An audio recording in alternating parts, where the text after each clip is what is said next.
بسم اللہ الرحمن الرحیم.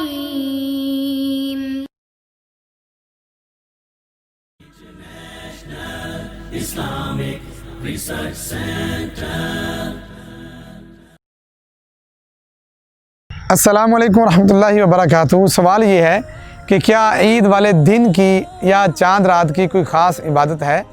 بعض احباب یہ کہتے ہیں کہ عید والے دن سے پہلے جو چاند رات ہے اس میں نوافل پڑھنے چاہیے، یا کوئی خاص قسم کا ذکر ہے یا قرآن پاک کی صورت ہے اس کو پڑھنا چاہیے. اسی طرح سے عید والے دن اشراق کے بعد 8 نفل پڑھنے چاہیے.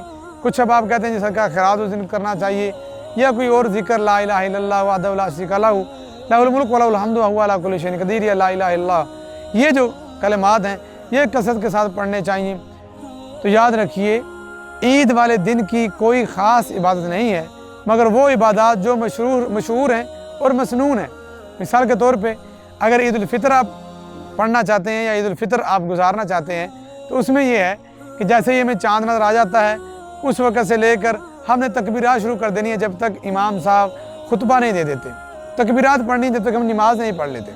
اور اگر عید الاضحیٰ ہے تو وہاں پہ ہم نے 1 ذی الحجہ سے لے کر 13 ذی الحجہ تک تکبیرات پڑھنی ہے.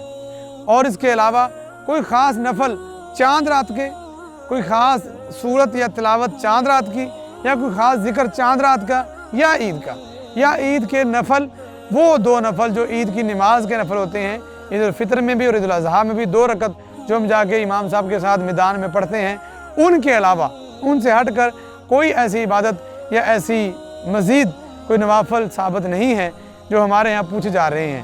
اس لیے ہمیں جو احباب یہ کہتے ہیں کہ فلاں عبادت ہے جی وہ چاند رات کو کرنی چاہیے یا عید والے دن کرنی چاہیے، تو ہمیں ان سے دلیل کا مطالبہ کرنا چاہیے. نیکی وہی نیکی ہے، ثواب اسی کا ملے گا جو سنت سے صحابہ اکرام کے طریقے سے ثابت ہے. اگر اس کے علاوہ ہے تو یقیناً یہ ہماری جہالت اور گمراہی ہے. اللہ ہمیں حق بات کہنے کی، حق بات کو سننے کی، اس پہ عمل کی توفیق عطا فرمائے. آمین ثم آمین.